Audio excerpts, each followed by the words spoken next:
नमस्कार, स्वागत है आपका वेकअप जिंदगी में। मैं हूं आपके साथ तमन्ना महाजन और शुरुआत करते हैं दिन की आज की सुर्खियों के साथ। देश में नकदी का संकट बरकरार, एटीएम पर लंबी लाइनों के लगने का सिलसिला जारी। आरबीआई का ऐलान, किसी भी एटीएम से निकालिए पैसे, नहीं लगेगा कोई चार्ज। तो वहीं एयरपोर्ट पर 21 नवंबर तक नहीं लगेगा पार्किंग चार्ज। 500 और 1000 के नोट बंद करने का मामला पहुंचा सुप्रीम कोर्ट। आज 500 और 1000 रुपए के नोट को चलने से बाहर करने को लेकर दाखिल 4 याचिकाओं पर सुप्रीम कोर्ट कर सकता है सुनवाई। वहीं केंद्र सरकार ने एससी में केवियट दाखिल कर कहा कि इस मामले में कोई भी आदेश से पहले सुनी जाए उनकी बात। मोदी के खिलाफ नोटबंदी पर एकजुट हुआ विपक्ष। 16 नवंबर से शुरू होने वाले शीतकालीन सत्र पर असर पड़ना तय। आज सर्वदलीय बैठक पर विपक्ष को समझाने की कोशिश करेगी सरकार, तो वहीं कांग्रेस भी बैठक कर आगे की रणनीति करेगी मंथन। बीजेपी ने भी कसी कमर, कहा नहीं बदला जाएगा फैसला, दिल्ली सरकार का विशेष सत्र। पाकिस्तान को मिली उसकी करनी की सजा। सीज फायर के उल्लंघन पर भारतीय सैनिकों ने दिया मुंहतोड़ जवाब। पाकिस्तान के 7 जवान ढेर, पाकिस्तान सेना ने ट्वीट कर की पुष्टि। इलाहाबाद हाईकोर्ट को मिले 11 नए जज, आज लेंगे शपथ। चीफ जस्टिस डीबी भोसले दिलाएंगे शपथ। पदभार संभालने के दिन से 2 साल तक होगी नियुक्ति। जज मिलने के बाद अब इलाहाबाद हाईकोर्ट में जजों की संख्या 95, अब भी 65 पद खाली।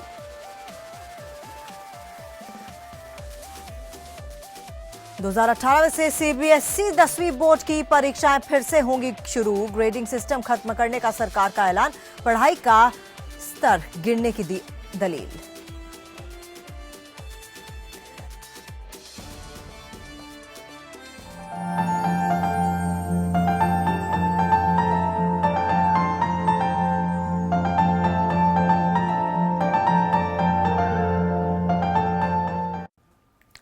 तो वेकअप जिंदगी में जहां पर हम आपको अलग अलग न्यूज़पेपर्स की सुर्खियों से रूबरू कराते हैं, वहीं आज फिर वही खबर सुर्खी बनी है जो काफी दिनों से जिसने पूरी जनता को अपनी तरफ आकर्षित कर रखा है। दैनिक जागरण की बात करें तो नोट की कमी से कैसे निपटेगा केंद्र, और मोदी ने जिस तरह से अपने भाषण में कहा कि अब बेईमानों को परेशानी होगी, काले धन पर जरूरी थे कड़े कदम उठाना, ये कहना है मोदी का।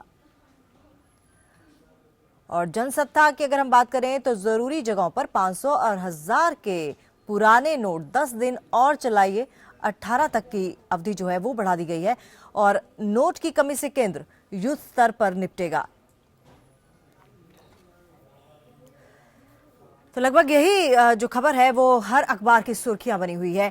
एटीएम के आगे कतार दर कतार देख सरकार भी दबाव में आ गई है और जनता को राहत देने का हर मुमकिन कोशिश कर रही है। इसकी कवायद में बीते दिन ये ऐलान किया गया कि एयर टिकट, रेल टिकट में भी अब पुराने नोट 24 नवंबर तक चल सकेंगे। इसके साथ ही पोस्ट ऑफिस की शाखाओं में कैश सप्लाई बढ़ाई जाएगी, एटीएम की संख्या भी बढ़ाई जाएगी। साथ ही देश भर में सभी एयरपोर्ट्स पर 21 नवंबर तक पार्किंग चार्ज नहीं लेने का आदेश दिया गया है। इसके अलावा आरबीआई ने एक बड़ा ऐलान किया है। आरबीआई ने सभी बैंकों को आदेश दिया है कि वो अब एटीएम ट्रांजैक्शन पर लगने वाले अतिरिक्त सरचार्ज फिलहाल खत्म कर दे। आरबीआई के मुताबिक दूसरे बैंकों के एटीएम से और निर्धारित एटीएम ट्रांजैक्शन लिमिट के बाद लगने वाले अतिरिक्त चार्ज अब 30 दिसंबर 2016 तक ग्राहकों से नहीं लिए जाएंगे, जिसे लोग किसी भी बैंक के एटीएम से बिना कोई चार्ज दिए जितनी बार मर्जी पैसा निकाल सकते हैं।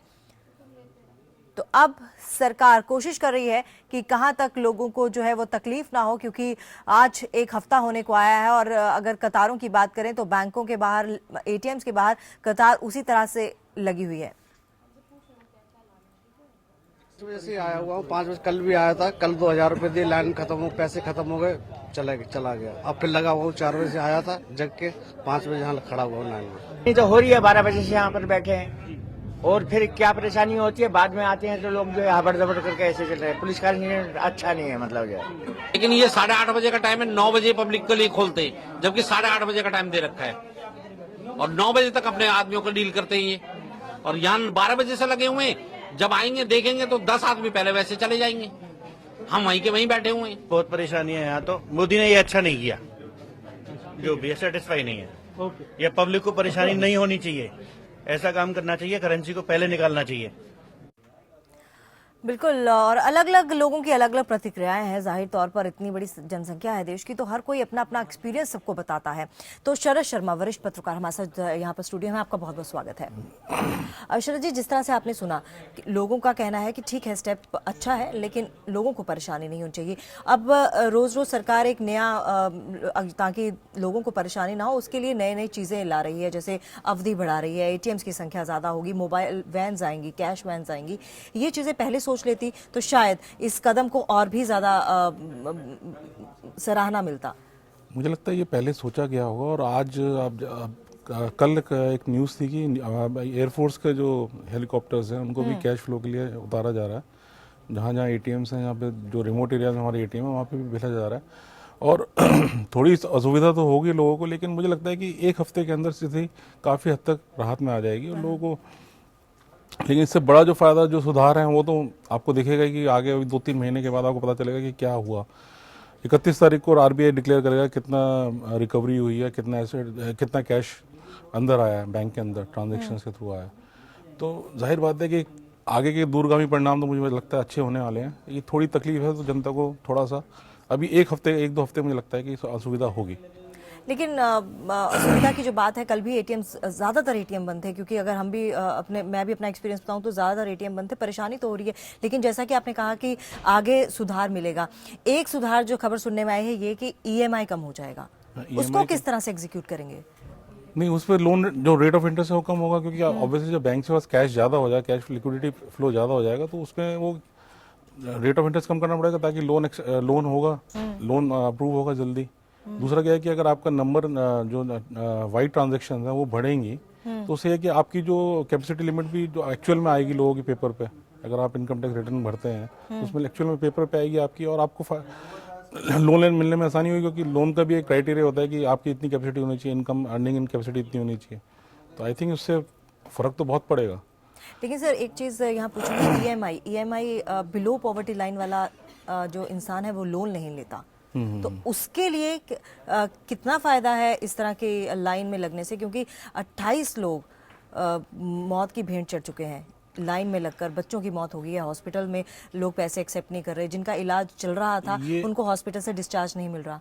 उनको क्या फायदा होगा? ये थोड़ा सा क्या है कि सिस्टम में ये हम ये सोचना पड़ेगा, क्योंकि ये कहीं ना कहीं इम्प्लीमेंटेशन की प्रॉब्लम है। हाँ, डिसीजन ले लिया गया है, डिसीजन अच्छा है, सब कुछ अच्छा है, लोग भी फेवर में है इसके, लेकिन कहीं ना कहीं इम्प्लीमेंटेशन की प्रॉब्लम है। तो आई थिंक इसके ऊपर भी काम चालू हो चुका होगा, और राज्य सरकारों का भी ये मुद्दा है कि जैसे हॉस्पिटल्स में लोगों ने एक्सेप्ट नहीं, जो डॉक्टर्स ने एक्सेप्ट नहीं किया, वहाँ पे जो अथॉरिटीज ने एक्सेप्ट नहीं किया पैसा, तो एक दो शायद डेथ इस चक्कर में हुई है कि डेंगू का बच्चा था तो उसको डेथ हो गई। बिल्कुल। तो अब ये चीज़ें थोड़ा सा अब इसमें सख्ती करने की जरूरत है सरकार को, और इसमें देखना पड़ेगा कि सरकार को किस तरह से कैसे कठोर कदम उठाया जाने चाहिए इसके ऊपर। और दूसरी बात, प्रधानमंत्री मोदी जैसे कि हर भाषण में बोल रहे हैं कि हमने बहुत अच्छा कदम उठाया और जो अमीरों की है उन पे शिकंजा कसेगा, उनको नींद नहीं आ रही है। नींद तो गरीबों को भी नहीं आ रही ना, जिनके बच्चे इस तरह से मर गए हैं। नहीं, वो बात सही है, बिल्कुल संवेदना तो बिल्कुल, ये तो प्रधानमंत्री प्रधानमंत्री ने किसी भी अपने भाषण में नहीं बताया। नहीं, ये तो सरकार को मतलब सरकार संवेदनशील है इस बारे में, और शायद मुझे लगता है कदम उठाए जा रहे हैं, क्योंकि एक युद्ध स्तर पे कार्य चल रहा है इस टाइम, और कई तकलीफें भी आएंगी और कई समस्या, कोई सिस्टम में भी लोग जोड़ तोड़ में लगे हुए हैं अंदर, अभी भी लगे हुए हैं लोग जोड़ तोड़ में, तो उसको भी आपको रेडिएट करना है। और अब जैसे अब ये लीगल फाइट भी चालू हो चुकी है इसके ऊपर, सरकार ने ऑलरेडी कैविएट दाखिल कर दिया है सुप्रीम कोर्ट में। तो मुझे लगता है कि एक बड़े निर्णय के लिए, ये सब चीज़ों के लिए हमें तैयार रहना चाहिए। थोड़ा सा तकलीफ हमको है वास्तव में, और जो डेथ हुई है उनके लिए तो हम संवेदना है ही उन लोगों के लिए। लेकिन अब ये है कि चलिए सर, ठीक है, हम तो तैयार हैं, लेकिन सरकार पहले से तैयारी कर लेती थोड़ी सी इन सब से निपटने के लिए, तो शायद हम लोग और भी ज़्यादा सपोर्ट करते केंद्र का। फिलहाल हमारे साथ मुंबई से दिवाकर जुड़ चुके हैं एटीएम के बाहर, क्योंकि एक हफ्ता होने को आया है, वही जिसका तस समस्या बनी हुई है, कैश नहीं निकल रहा, एटीएम बंद है, एटीएम में कैश नहीं आ रहा, और कई एटीएम्स तो ऐसे हैं जिनमें 24 घंटे में सिर्फ एक बार ही रिफिल किया जा रहा है। तो आप अंदाजा लगा सकते हैं कि किस तरह के हालात होंगे। फिलहाल रुक करते हैं दिवाकर का। दिवाकर, एक हफ्ता होने को आया है, किसी तरह की कोई रियायत दिख रही है? एटीएम के बाहर जमावड़ा वैसे का वैसे है कि कुछ रिलीफ मिला है लोगों को?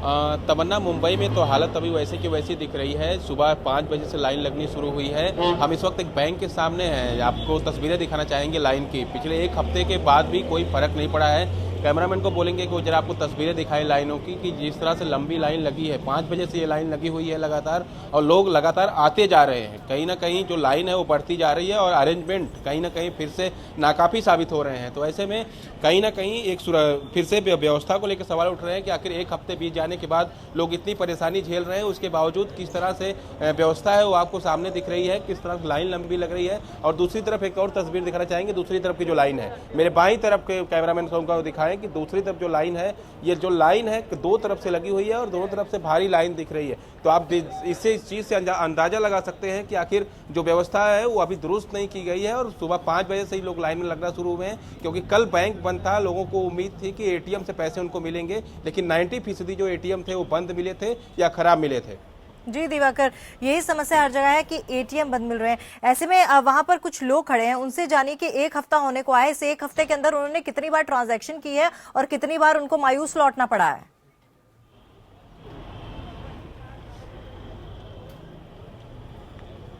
जी तमन्ना, हम लोगों से जरा बात करने की कोशिश करते हैं।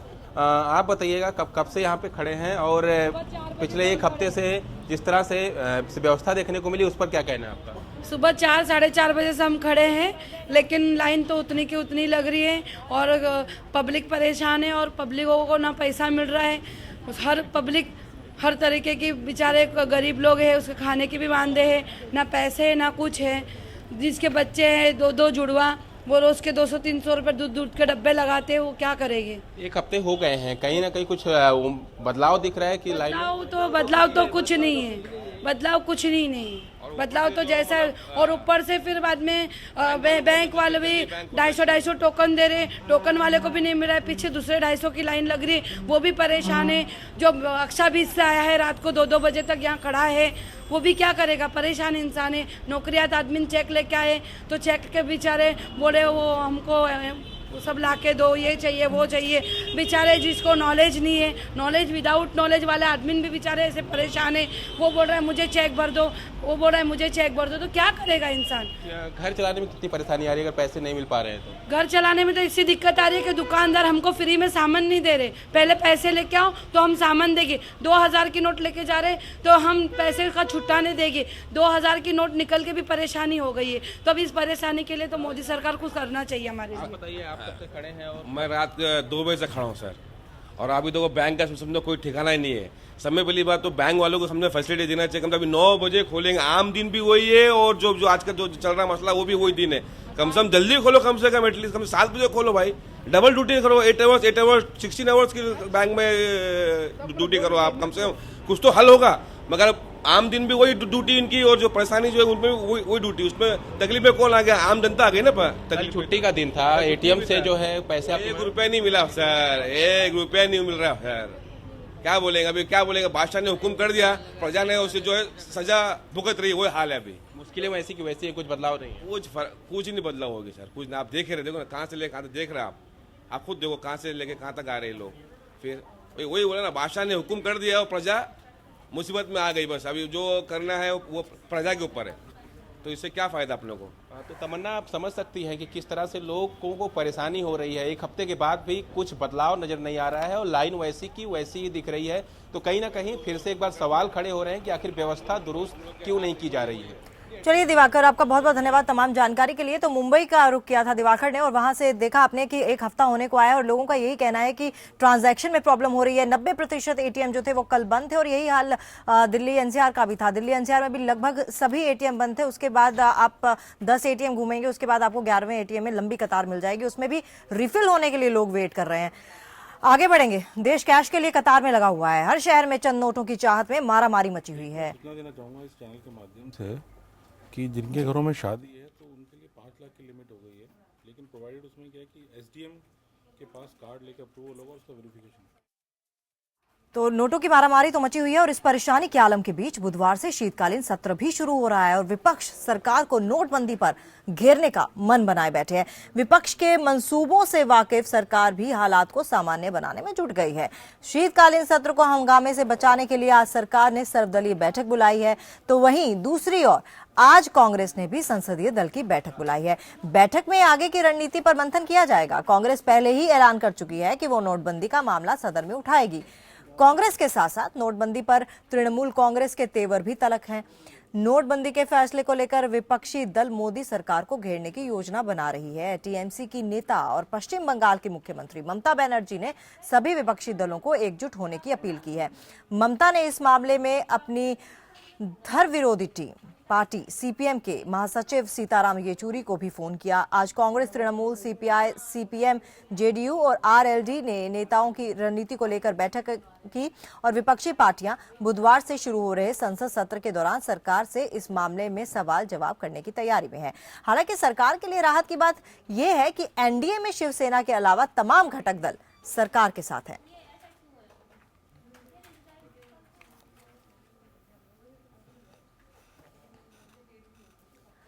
और बुधवार से संसद का शीतकालीन सत्र शुरू हो रहा है। सोमवार को इस सिलसिले में बीजेपी संसदीय दल की बैठक भी हुई। बैठक में फैसला लिया गया कि बीजेपी संसद के शीतकालीन सत्र में नोटबंदी समेत सभी मुद्दों को लेकर आक्रामक रहेगी। बैठक में तय किया गया कि विपक्ष के हर हमले को कड़ा जवाब मिलेगा। ये काले धन के खिलाफ और भ्रष्टाचार के खिलाफ जो मुहिम शुरू किया है, उस मुहिम को तार्किक परिणति तक यानी लॉजिकल एंड तक पहुंचाने के लिए उनके साथ देने का उन सब ने पुरजोर समर्थन करके एक सुर में उसका स्वागत किया। बेकार आरोप करना तो उनका कुछ लोगों का स्वभाव हो गया। ये बेकार है, उसका कोई साकार नहीं, उसका आकार नहीं, उसका प्राकार भी नहीं है। वो केवल उस प्रकार बोलते रहते कुछ लोग। उनको बोलने दीजिए, I have no problem and we will answer them as and when required. Secondary, एकजुट नहीं हुआ। आपका जो असेसमेंट है ना, अंदाजा ये गलत है। तो नोटबंदी पर जारी मारामारी के बीच बीते दिन सोमवार को पीएम मोदी ने गाजीपुर में मोर्चा संभाला। मौका बीजेपी की परिवर्तन रैली के तहत पीएम की रैली का था। इस मौके पर पीएम ने नोटबंदी के कदम को ऐतिहासिक बताया और विरोधियों पर जमकर वार किया। पीएम ने नोटबंदी के कदम को काला धन पर करारा वार बताया और कहा कि देश की जनता के आशीर्वाद से ही उन्होंने इतना बड़ा कदम उठाया है।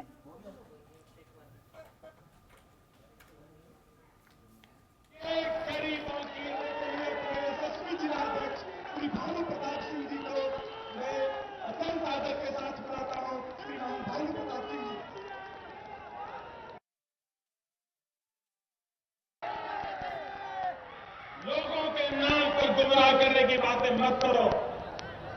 और मैं कांग्रेस वालों से जरा विशेष पूछना चाहता हूं, वो कहते हैं जनता को तकलीफ हो रही है। आप तो बयान दे रहे हैं, मैं तो जनता की तकलीफ को अनुभव करता हूं, खुद पीड़ा अनुभव करता हूं और मैं उसको दूर करने के लिए भगवान ने जितनी मुझे बुद्धि दी है, शक्ति दी है, एड़ी चोटी का जोर लगा रहा हूं गरीब की मदद करने के लिए। और उत्तर प्रदेश के मुख्यमंत्री अखिलेश यादव ने प्रधानमंत्री नरेंद्र मोदी पर एक बार फिर से पलटवार किया है। अखिलेश यादव ने कहा है कि प्रधानमंत्री मोदी को जनता की तकलीफ का अंदाजा नहीं है। अखिलेश यादव ने पीएम मोदी से किसानों को छूट देने की अपील करते हुए कहा कि क्या गारंटी है कि 1000 रुपए रखने वाले लोग 2000 रुपए काले धन के रूप में नहीं रखेंगे। ये जो कहा जा रहा है कि तकलीफ खत्म हो जाएगी कुछ दिनों में, मैं समझता हूं जिन्होंने परेशानी और तकलीफ दी है उन्हें शायद ये अंदाजा ही नहीं था कि कितनी तकलीफ और परेशानी लोगों को होगी, क्योंकि दिन बढ़ते जा रहे हैं। पहले कहा कि इतने दिन की केवल परेशानी है, फिर कहा कि एक हफ्ते 10 दिन में ठीक हो जाएगा।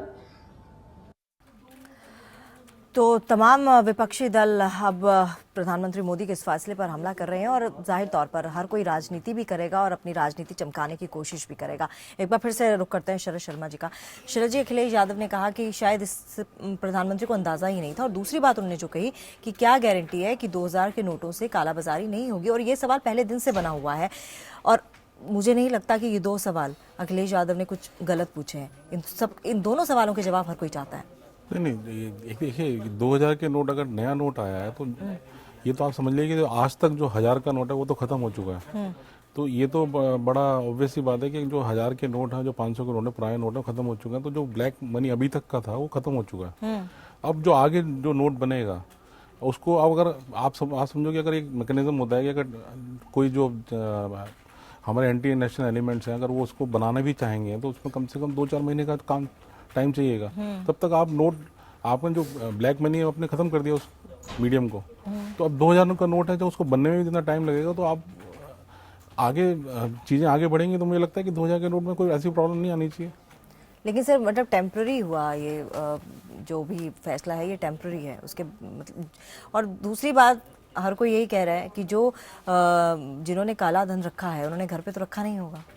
नहीं, देखिए ये बात सही है कि बहुत सा, लेकिन उससे चौतरफा वार हो रहा है, सरकार चौतरफा वार कर रही है। आपने देखा जो बाहर उन्होंने पार्क कर रखा है पैसा, उनके खिलाफ भी इन्वेस्टिगेशन चालू हो चुकी है। कई सरकारों से बात चल रही है इस बारे में। स्विस बैंक का भी एक्सपोजर हुआ है चीज़ों का। तो आई थिंक ये चौतरफा लड़ाई है और लड़ाई चल रही है। तो मुझे नहीं लगता कि विपक्षी पार्टीज को इसमें कोई प्रॉब्लम आनी चाहिए।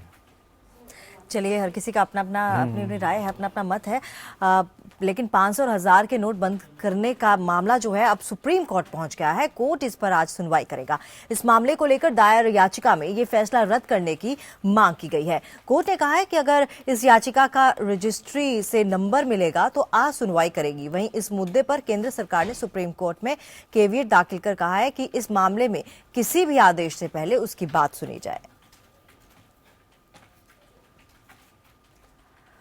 शरद शर्मा जी, रिएक्शन जानना चाहूंगी, ज्यादा कुछ नहीं। ये तो खैर लीगल ये कार्रवाई तो होनी चाहिए, क्योंकि ये तो सरकार को ही पता था कि कुछ ना कुछ इसके ऊपर लीगल एक्शन लिटिगेशन डाला जाएगा। तो उसका इन्होंने जवाब दिया कि कैबिनेट फॉलो किया ना, इसको कैबिनेट थोड़ी से डालना पड़ेगा कि वैसे सुप्रीम कोर्ट का आदेश ना दे दे, कम से कम सुना जाए।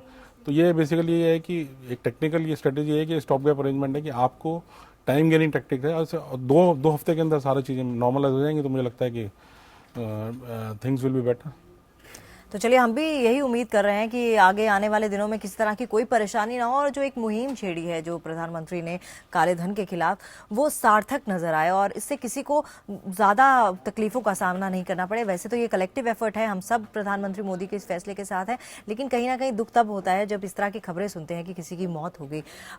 शरद जी, ये बात सही है, लेकिन मैं एक सूचना देना चाहूँगा कि मैंने एक बात कहना चाह रहा था कि एक ये भी एक लोग शायद पता नहीं है इसका कि जिनके घर में शादी है वो 5 लाख रुपए तक लिमिट है उनकी, लेकिन प्रोवाइड वो एसडीएम के पास अपना कार्ड जाके और verification within 24 hour verification हो जाएगी। प्रोसीजर इस तरह से है। तो और दूसरा मैं मतलब थोड़ा सा अनुरोध करना चाहूँगा कि बहुत पैनिक ही ना हो, क्योंकि बहुत सा क्या है कि हम लोगों की आदत है कि हमें होर्डिंग करने की आदत है पैसे की। जैसे आज मैंने 2000 रुपये निकाला तो मैं कल भी दोबारा 2000 की लाइन में लग रहा हूँ। तो अब लगता है कि जैसे मुझे लगता है कि अब अमीरों को भी गरीबों की तरह थोड़ा रहने की आदत डालनी चाहिए, थोड़ा सा एक आध हफ्ते के लिए। ज्यादा बचत तो हो रही है, लेकिन जिसको जरूरत है उसको जरूरत भी है। वो बात सही है आपकी। तो जैसे मिडिल क्लास के पास तो आजकल डेबिट कार्ड और इस क्रेडिट कार्ड का वो है। हाँ, ये कि जो गरीब तबका है उसके पास नहीं है। तो मुझे लगता है कि शायद उनको मौका मिलना चाहिए इस चीज़ के लिए। चलिए, तमाम जानकारी के लिए और हमारे साथ यहाँ आने के लिए आपका बहुत बहुत धन्यवाद। समाजवादी पार्टी से निकाले गए पूर्व राष्ट्रीय महासचिव रामगोपाल यादव सोमवार को इटावा प्रेस कॉन्फ्रेंस के दौरान रो पड़े। रामगोपाल यादव ने कहा कि जिसने सपा का संविधान लिखा, पार्टी को हर मुश्किल से बाहर निकाला, उसे ही गलत तरीके से पार्टी से बाहर निकाल दिया गया। रामगोपाल ने अब पार्टी से निष्कासित सभी नेताओं की वापसी की मांग की है। रामगोपाल यादव ने अखिलेश यादव को मुख्यमंत्री का चेहरा बनाने और अखिलेश के नेतृत्व में ही विधानसभा चुनाव लड़ने की मांग की है। वहीं उनके निशाने पर आए शिवपाल सिंह यादव ने इस मामले में कुछ भी बोलने से इनकार कर दिया है। शिवपाल यादव ने कहा कि वो पार्टी के राष्ट्रीय अध्यक्ष मुलायम सिंह यादव के आदेश का पालन कर रहे हैं।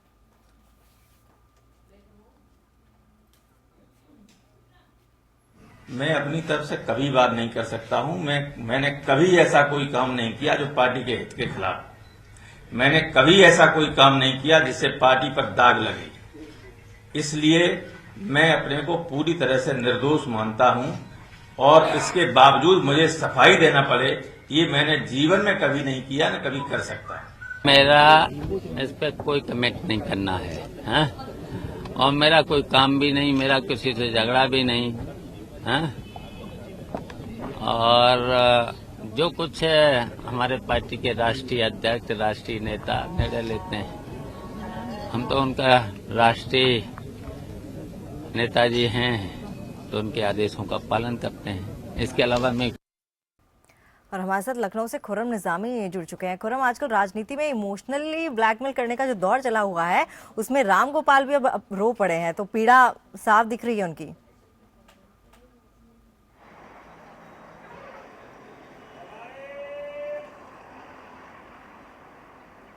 खुर्रम, मेरी आवाज आप तक पहुंच पा रही है? तमन्ना जी खुर्रम, मैं ये कह रही हूँ कि आजकल राजनीति में हर कोई इमोशनल हो जा रहा है, थोड़ा रो पड़ रहा है, तो इस दौरान जब राम गोपाल के आंखों से आंसू छलके तो उनकी पीड़ा साफ नजर आई। जी बिल्कुल, देखिए राजनीति में इमोशनल बहुत कम देखा जाता है इमोशंस, लेकिन इस बार इमोशंस कैमरे पर दिखाई दिए, आंसू कैमरे पर दिखाई दिए और राम गोपाल यादव के आंसू कैमरे पर दिखाई दिए। जो कभी एक बड़ा चेहरा, एक बड़ा नाम हुआ करता था समाजवादी पार्टी का, आज वो खुद गुहार लगा रहा है और कह रहा है कि हमने कभी कुछ किया नहीं, हम पार्टी के साथ खड़े थे, खड़े हैं और खड़े रहेंगे। लेकिन आप जरा याद करिए उस लम्हे को जब उनको बाहर का रास्ता दिखाया गया था, उसके बाद उन्होंने क्या क्या बोला था, प्रेस कॉन्फ्रेंस करके चिट्ठी बकायदा लिखी थी और आज वो अखिलेश यादव को अपना सब कुछ मान रहे हैं। तो ये सब दिक्कतें थी राम गोपाल यादव के साथ, जिसका आज उनको ये खामियाजा भुगतना पड़ रहा है। लेकिन रिपेंटेंस जो है वो क्या देर से आई है, इसकी बात है, क्योंकि जब शिवपाल यादव से इस बाबत पूछा गया तो उन्होंने साफ तौर पे कहा कि उनकी कोई जाती अदावत नहीं है, ना ही उनका कोई अपना जाती फैसला था। ये मुलायम सिंह यादव जो राष्ट्रीय अध्यक्ष हैं समाजवादी पार्टी का, उनका फैसला था और जो कुछ भी मैंने किया वो उनके आदेशानुसार किया। यानी कि एक बार फिर ये साबित हो गई कि ड्राइविंग सीट पे आकर बैठा कौन है, पार्टी की ड्राइविंग सीट पे मुलायम सिंह यादव है और मुलायम सिंह यादव जो चाहते हैं वो करते हैं और वो किसी को भी अपने आगे आने को बर्दाश्त नहीं कर सकते। साथ में उनकी समझ में जो सर्वोपरि है वो पार्टी है। तो राम गोपाल जिस तरीके का आज कल नज़ारा देखा गया, उनके आंसू देखे गए, उससे बात साफ एक बार फिर हो जाती है कि किसी पार्टी से बड़ा कोई चेहरा नहीं हो सकता है, राम गोपाल यादव भी नहीं हो सकते हैं। ये बिल्कुल साफ हो गया, क्योंकि जो तेवर उन्होंने दिखाया था राम गोपाल यादव ने, जब उन्हें बाहर का रास्ता दिखाया गया था वो तो बड़ा उग्र था, लेकिन कल जो तेवर दिखाया गया वो साफ बताता है कि एक बार फिर ये बात साबित हो गई कि पार्टी से बड़ा, ऑर्गेनाइजेशन से बड़ा कोई भी नहीं होता। तमन्ना। और खुर्रम, जिस तरह से शिवपाल यादव ने कोई भी टिप्पणी करने से इस पर मना कर दिया, उससे क्या उनकी चुप्पी से क्या समझा जाए? देखिए बिल्कुल सीधी सी बात थी, जो आदेश आया था वो मुलायम सिंह यादव तरफ से आया था, जारी शिवपाल सिंह यादव ने किया था। तो यही शिवपाल सिंह यादव का साफ तौर पे कहना है कि जो मैंने किया वो राष्ट्रीय अध्यक्ष के कहने पर किया और बताओ प्रदेश अध्यक्ष मैंने उसको लागू किया। यानी कि वो पार्टी का फरमान था, राष्ट्रीय अध्यक्ष का फरमान था और कोई उसमें कुछ कह नहीं सकता। अगर आपको अपनी बात करनी है तो आप मुलायम सिंह यादव से मिलिए, उनसे अपनी बात कहिए, तब जाकर आपका मामला सुलझ सकता है या आप कोशिश कर सकते हैं।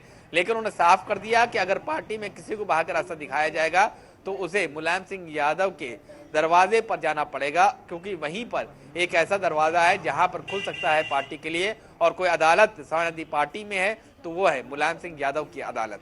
तमन्ना। चलिए खुर्रम, आप बने रहिए हमारे साथ। अगली खबर की तरफ बढ़ते हैं। इलाहाबाद हाईकोर्ट में नियुक्त 11 एडिशनल जज आज शपथ लेंगे। चीफ जस्टिस कक्ष में मुख्य न्यायाधीश DB भोसले सुबह 10 बजे नए जजों को शपथ दिलाएंगे। नए जजों के शपथ के बाद हाईकोर्ट में 87 जज हो जाएंगे। राष्ट्रपति प्रणब मुखर्जी ने इलाहाबाद हाईकोर्ट के लिए 11 अतिरिक्त न्यायाधीशों की नियुक्ति को मंजूरी दी थी। ये नए जज हैं राहुल भार्गव, सिद्धार्थ वर्मा, संगीता चंद्रा, दयाशंकर त्रिपाठी, शिव कुमार सिंह, वीरेंद्र कुमार, शैलेंद्र कुमार अग्रवाल, संजय हरकौली, कृष्ण प्रताप सिंह, रेखा दीक्षित और सत्यनारायण अग्निहोत्री। ये सभी नियुक्तियां पदभार संभालने के दिन से 2 साल तक होंगी। लेकिन शिव कुमार सिंह के मामले में नियुक्ति 16 जनवरी 2018, शैलेंद्र कुमार अग्रवाल की नियुक्ति 9 अप्रैल 2018 तक और सत्यनारायण अग्निहोत्री की नियुक्ति 29 अप्रैल तक होगी। इसमें 3 वरिष्ठ अधिवक्ता भी शामिल हैं। नए जजों में से 2 इलाहाबाद और 1 लखनऊ में प्रैक्टिस करते हैं। बाकी 8 की नियुक्ति प्रमोशन से की गई है, जिसमें जिला जज KP सिंह भी हाईकोर्ट के जज बने हैं। जजों की कमी से इलाहाबाद हाईकोर्ट में पदाधिकारियों को काफी परेशानी झेलनी पड़ रही थी। इसके कारण न्याय प्रक्रिया में काफी देरी हो रही थी। इलाहाबाद हाईकोर्ट में जजों के कुल 160 पद हैं, इनमें से करीब 76 पद खाली हैं। 11 नए जज नियुक्त होने के बाद ये संख्या घटकर 65 रह जाएगी। हालांकि उम्मीद है कि 11 जजों की नियुक्ति से न्याय के काम में तेजी आएगी। रुक करते हैं एक बार फिर से हमारे संवाददाता खुरम निजामी का। खुरम, बहुत दिनों से ये चल रहा था कि नए जजों की नियुक्ति करो क्योंकि जजमेंट में काफी डिले हो रहा है। अब ये नियुक्ति हो गई है, अब लोगों को किसी तरह का आश्वासन मिला है इससे? देखिए, जो ये नए जजेस आ रहे हैं इलाहाबाद हाई कोर्ट में, जो कि लखनऊ बेंच में भी बैठेंगे, उनमें जो सबसे अच्छी बात वो ये है कि वो बेंच और बार से आ रहे हैं और इसमें कोई भी नाम ऐसा नहीं है जो कि किसी पारिवारिक बैकग्राउंड जिसका रहा हो। जो भाई भतीजावाद चलता है वो नहीं है, किसी भी जज के बेटे या भाई या भतीजे का अपॉइंटमेंट इसमें नहीं हुआ है। ये एक अच्छी बात है। ख़ास तौर से ये है कि कुछ जब ये लिस्ट भेजी गई थी तो तब अशोक पांडे यहाँ पर अधिवक्ता, उन्होंने बकायदा कि रेट फाइल की थी लखनऊ बेंच में और कहा था कि जिस तरीके से भाई भतीजावाद को बढ़ावा दिया जा रहा है वो गलत है, जो तरीका है उस तरीके को अडॉप्ट किया जाए। उसके बाद काफ़ी सख्त मामला हुआ था, रविशंकर प्रसाद ने इसमें इंटरवीन किया था और आज इसमें मामला साफ तौर पे सामने आया है कि किसी भाई भतीजावाद जो सिंड्रोम होता है ड्यूरिंग द अपॉइंटमेंट ऑफ जजेस वो नहीं देखा गया है। लेकिन जो सबसे अहम बात है वो ये है कि अभी भी संख्या कम है, लेकिन थोड़ी राहत ज़रूर है क्योंकि जिस तरीके से यहाँ बैकलॉग चल रहा है, जिस तरीके से पेंडेंसी रोज़ बढ़ती है और एक तरीके से यहाँ के कार्य प्रणाली में वो शामिल हो चुकी है, वो काफ़ी दुखदाई है क्योंकि जो पेटिशनर्स होते हैं, जो वादी होते हैं, अल्टीमेटली नुकसान उन्हीं का होता है। उनको समझ में नहीं आता है कि वो उन्होंने इंसाफ के लिए गुहार लगाई थी या फिर पीड़ा के लिए गुहार लगाई थी, ये उनको समझ में नहीं आता है। लेकिन क्योंकि मामला ऐसा होता है वो ज़्यादा कुछ बोल नहीं पाते, ज़्यादा कुछ कर नहीं पाते, सिर्फ और सिर्फ तारीखों पर तारीख झेलते जाते हैं। लेकिन इससे थोड़ी उम्मीद आप कर सकते हैं कि थोड़ी सी न्याय प्रक्रिया में थोड़ी सी रफ्तार आएगी। इलाहाबाद हाई कोर्ट में जो जजेस जो अपना काम करते हैं थोड़ा स्मूथनेस आएगी, जो जजमेंट का डिलीवरी है उसमें तेजी से आएगी, पेंडेंसी कम होगी। लेकिन जो सबसे अहम बात है वो ये है कि जो भी जजेस का अपॉइंटमेंट किया गया उसमें कोई भी भाई भतीजावाद, जो अंकलवाद कहा जाता है, वो सब कुछ देखने को नहीं मिला है यहाँ पर। ये एक अच्छी बात है क्योंकि ये एक ऐसी प्रैक्टिस है जो ये बताता है कि बार और बेंच में अगर आप बेहतर तरीके से काम करते हैं और आपको न्यायिक प्रक्रिया की समझ है, कानून की बेहतर जानकारी है, तो आप भी जज बन सकते हैं। ये एक अच्छी पहल है और इस नजरिए से भी देखा जा सकता है इस अपॉइंटमेंट को। बिल्कुल। तो चलिए खुरम, आपका बहुत बहुत धन्यवाद हमारे साथ जुड़ने के लिए। तो नए जजों की नियुक्ति हो गई है और जैसा कि खुरम निजामी ने बताया कि किसी तरह के किसी रिश्तेदार या फिर भाई भतीजावाद जो है वो अब यहाँ देखने को नहीं मिलेगा और कहीं ना कहीं जजमेंट में अब रफ्तार जरूर आएगी। आगे बढ़ते हैं। गैरसैंण में होने वाले विधानसभा सभा सत्र के पहले कल देर रात तक सचिवालय में कैबिनेट बैठक हुई जिसमें कई अहम फैसलों पर मुहर लगी है। गैरसैंण में होने वाले सत्र में अनुपूरक बजट पेश करने को लेकर भी बैठक में विस्तार से चर्चा की गई है। इसके अलावा कई विभागों की नीतियों में भी परिवर्तन किया गया है। वहीं पीटीए शिक्षकों और गेस्ट टीचर्स की समस्याओं को लेकर कैबिनेट ने एक कमेटी का गठन किया है।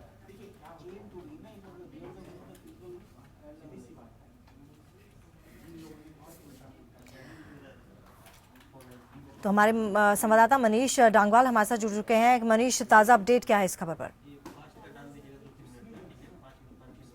जी बिल्कुल, गैरसैंण सत्र से पहले जो कैबिनेट बैठक रही है, काफी महत्वपूर्ण फैसलों पर इसमें मुहर लगी और क्या कुछ विधेयक गैरसैंण में आएंगे, इसको लेकर भी विस्तार से उन विधेयकों पर यहाँ पर चर्चा की गई है। और खास बात यह कि गैरसैंण का जो सत्र चल रहा है, सत्रावसान है और जो कैबिनेट के फैसले लिए गए हैं पूरी तरीके से ब्रीफ नहीं किया गया है। लेकिन जो हमारे सूत्र हैं वो ये बता रहे हैं कि जो यहाँ पर अनुपूरक बजट यहाँ पर रखा जाएगा उसको लेकर यहाँ पर विस्तार से यहाँ पर चर्चा हुई और सभी विभागों से यहाँ पर ब्यौरा मांगा गया था कि आखिरकार जो वित्तीय वर्ष यहाँ पर 2016-17 यहाँ पर चल रहा है तो कितनी दरकरार वहाँ पर विभागों को बजट को खर्च करने के लिए और है, तो उसको लेकर यहाँ पर ब्यौरा मांगा गया है। और अब जो यहाँ पर जो कितना बजट यहाँ पर अनुपूरक बजट होगा, ये इसका अब जो निर्धारण होगा वो सत्र में ही देखने को मिलेगा कि आखिरकार कितने हजार करोड़ रुपए का यहाँ पर या कितने करोड़ रुपए का बजट यहाँ पर अनुपूरक बजट के रूप में आता है,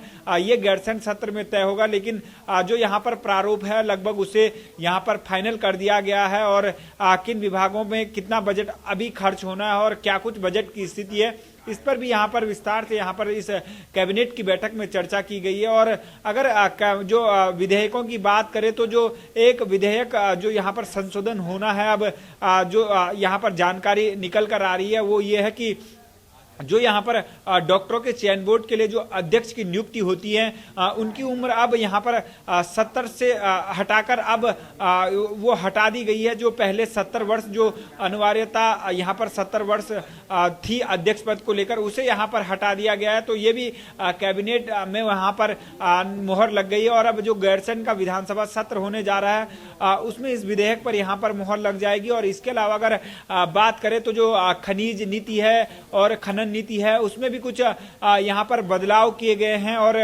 जो परिवहन नीति में भी यहाँ पर कुछ बदलाव यहाँ पर किया गया है। तो कुल मिलाकर जो कल कैबिनेट की बैठक रही है जो काफी महत्वपूर्ण वो कैबिनेट की बैठक रही है। और खासकर जो यहाँ पर जो शिक्षक हैं टीईटी जो शिक्षक हैं और जो गेस्ट टीचर जो हैं उनको यहाँ पर जो उनकी समस्याएं हैं उनकी समस्याओं मनीष, के तमाम जानकारी के लिए आपका बहुत बहुत धन्यवाद। आप बने रहिए हमारे साथ। और बीजेपी की सत्ता परिवर्तन यात्रा का जवाब अब कांग्रेस प्रदेश में सत्ता विकास संकल्प यात्रा से देने जा रही है। इसके जरिए कांग्रेस बीजेपी को यात्रा का जवाब यात्रा से देगी। खास बात यह है कि बीजेपी जहां प्रदेश की जनता को यह समझाने की कोशिश कर रही है कि प्रदेश में सत्ता परिवर्तन क्यों जरूरी है, तो वहीं कांग्रेस विकास के नारे के साथ प्रदेश की जनता को यह समझाने की कोशिश अपनी यात्रा के दौरान करने वाली है कि प्रदेश का विकास केवल कांग्रेस के ही हाथों में है।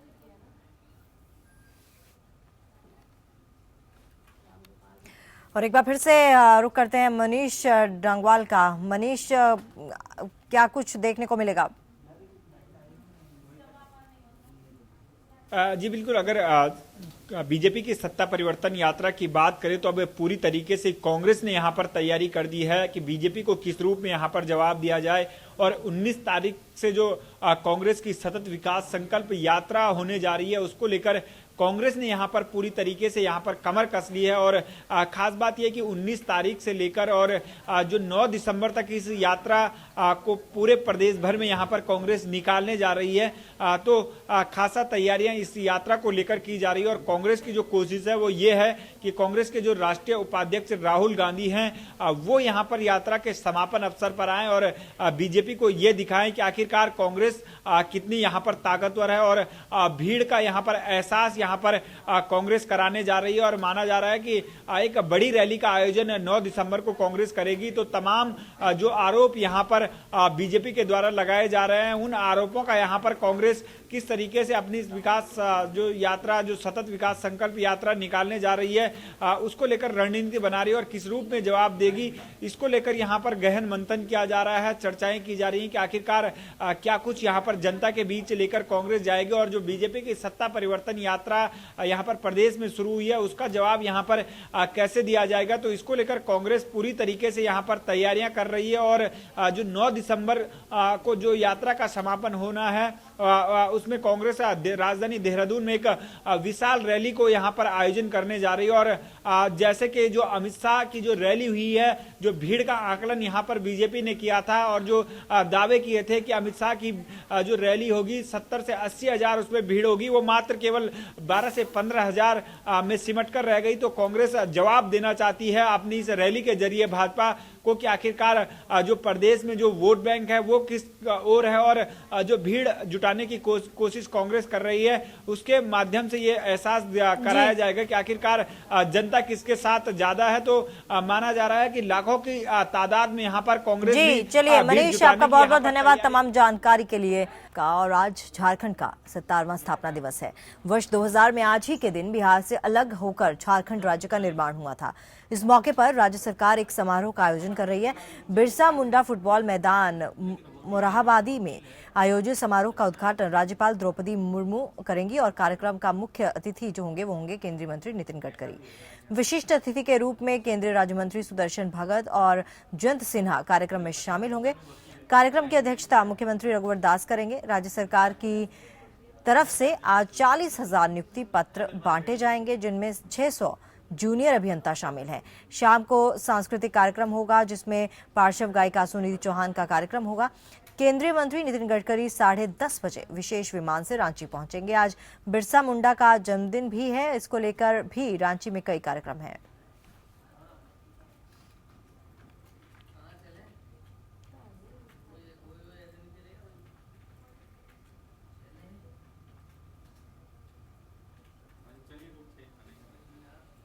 और सीधे चलते हैं रांची, बात करते हैं संवाददाता ज्ञान रंजन से। झारखंड स्थापना दिवस समारोह की क्या क्या तैयारियां चल रही हैं?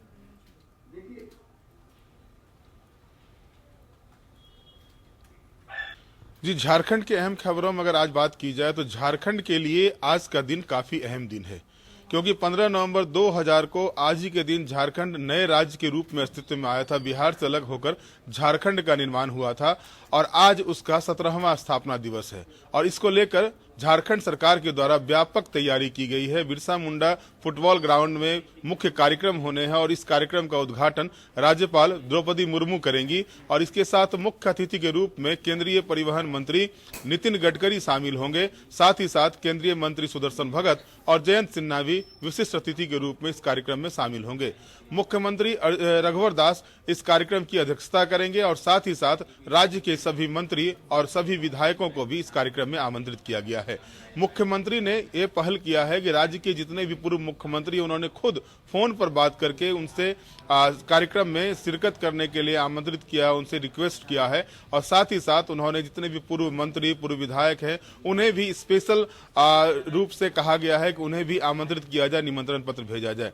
विशेष रूप पर बात करें तो स्थापना दिवस समारोह में यदि देखा जाए तो आज के दिन इसलिए भी अहम होगा कि राज्य सरकार 40,000 नियुक्ति पत्र बांटने जा रही है, जिसमें 600 कनीय अभियंता भी शामिल हैं। साथ ही साथ राज्य सरकार की ओर से जो भूमि पट्टा देने की बात हो रही है, 5,000 भूमिहीनों को राज्य सरकार भूमि पट्टा भी देगी। इसके अलावा अगर हम बात करें तो कई सांस्कृतिक कार्यक्रम भी होंगे। शाम को पार्श्व गायिका सुनिधि चौहान का कार्यक्रम है और इसको लेकर के भी पूरी व्यवस्था की गई है। अगर बात करें वहां के स्टेडियम परिसर की और स्टेडियम के बाहर की तो पूरी तरह से कहें कि चकाचौंध लाइट की व्यवस्था रहेगी और साथ ही साथ कई महत्वपूर्ण कार्यक्रम भी होंगे। झारखंडी संस्कृति की भी छटा वहां पर दिखाई देगी।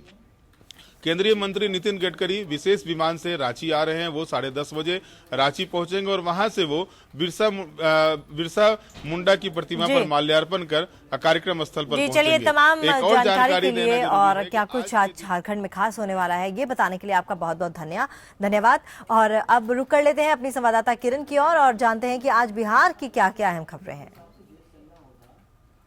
आज की अगर बिहार की बड़ी खबरों पर नजर डालें तो नोटबंदी का जो प्रधानमंत्री का फैसला रहा है उसने बिहार को भी पूरी तरह से अस्त व्यस्त कर दिया, यानी कि अफरा तफरी का माहौल यहां पर भी देखा जा रहा है। एटीएम पर किस तरह से लंबी लंबी लाइनें लगी हुई हैं वो तो दृश्य हम लगातार कई दिनों से दिखाई रहे हैं। आज 5वां दिन है और इसके बाद अब ये माहौल हो गया है, ये इस तरह की स्थिति, इस तरह के हालात हो गए हैं कि शादी का अगर किसी का घर है तो वहां पर खिलाने के लिए मेहमानों को राशन तक नहीं है। और प्रदीप नामक युवक जो कि भागलपुर के रहने वाले, कल ही उनकी शादी होने वाली है, घर में मेहमानों का आने का तांता लगा हुआ है, लेकिन स्थिति ऐसी है कि घर में राशन तक नहीं है। दुकान पर जाते हैं राशन खरीदने के लिए और चेक के जरिए अगर राशन खरीदना चाहते हैं तो दुकानदार राशन लेने को तैयार नहीं है, यानी कि एक कहीं ना कहीं अवेयरनेस की भी कमी है जिसको लेकर के लगातार हम बातचीत भी कर रहे हैं। एक ये स्थिति है, वहीं दूसरी तरफ एक बहुत ही दुखदायी स्थिति तमन्ना अगर हम कहें तो देखने को मिल रही है कि दादाजी की वो गुजर जाते हैं लेकिन सीधे तौर पर उन्हें कफन देने के लिए भी पैसे नहीं होते हैं। उधार पर कर्ज पर कफन लिया जाता है और उसके बाद उनका अंतिम संस्कार किया जाता है। तो नोटबंदी की वजह से इस तरह के जो फैसले लिए गए हैं उसे कहीं ना कहीं दिक्कतें लोगों को बहुत ज्यादा आ रही है। लेकिन वहीं अगर एक और बड़ी खबर पर तमन्ना हम नजर डालें तो लालू प्रसाद यादव ने मुख्यमंत्री और उप मुख्यमंत्री से अलग हट करके प्रधानमंत्री पर जमकर निशाना साधा। अगर हम नीतीश कुमार की बात करें, तेजस्वी यादव की बात करें तो उन्होंने समर्थन किया था इस फैसले का, लेकिन लालू प्रसाद यादव ने निशाना साधते हुए ट्वीट किया है। चलिए किरण, बहुत बहुत धन्यवाद बिहार की तमाम खबरें हम तक पहुंचाने के लिए। चलिए अब नजर डालते हैं सुपरफास्ट खबरों पर। सीबीएसई में फिर से 10वीं की बोर्ड परीक्षा होगी अगले सत्र में, यानी 2017-18 में सीबीएसई की 10वीं की बोर्ड परीक्षा होगी। मानव संसाधन विकास मंत्री प्रकाश जावड़ेकर ने इसका ऐलान किया। इसके साथ ही ग्रेडिंग सिस्टम को सरकार ने खत्म कर दिया है। 500 और 1000 के नोट बंद किए जाने के बाद सरकार ने लोगों को बड़ी राहत दी है। सरकार ने पुराने नोटों की वैधता 10 दिन और बढ़ा दी। अब अस्पतालों, मेट्रो स्टेशन, शमशान घाट, दवा की दुकानों, पेट्रोल पंप में 24 नवंबर तक 500 और 1000 रुपए के पुराने नोट स्वीकार किए जाएंगे। शिरोमणि अकाली दल के अध्यक्ष सुखबीर सिंह बादल ने कहा कि आज विधानसभा के चुनाव लड़ने वाले उम्मीदवारों की पहली सूची जारी कर दी जाएगी। इसके बाद उम्मीदवारों की 3 अन्य लिस्ट भी जारी होगी। कांग्रेस उपाध्यक्ष राहुल गांधी आज मुंबई जाएंगे, जहां डोमेस्टिक एयरपोर्ट पर उनका स्वागत किया जाएगा। राहुल गांधी के स्वागत के लिए मुंबई कांग्रेस अध्यक्ष संजय निरुपम ने कार्यकर्ताओं से अपील की है कि भारी संख्या में पहुंचकर राहुल गांधी का स्वागत करें। बता दें कि आपको बुधवार को राहुल गांधी को भिवंडी कोर्ट में पेश होने है, जहां राहुल गांधी ने कहा था कि आरएसएस ने गांधी जी की हत्या कराई थी। जम्मू कश्मीर के नौगाम सेक्टर में घुसपैठ की कोशिश को भारतीय सेना ने नाकाम कर दिया है। इस बीच एक आतंकी के ढेर होने की खबर भी मिली है। वहीं कई हथियार भी बरामद हुए हैं। इलाके में सर्च ऑपरेशन जारी है।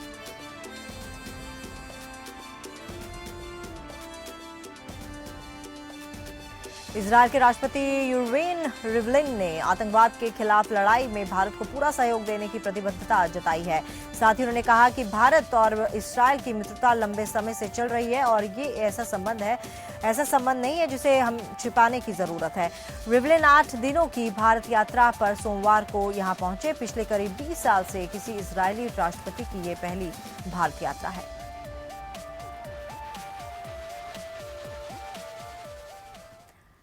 तो चलिए, वेकअप जिंदगी में मेरे साथ इतना ही, लेकिन कल आपसे फिर मिलेंगे। तब तक के लिए अपना ख्याल रखिएगा। Have a nice day.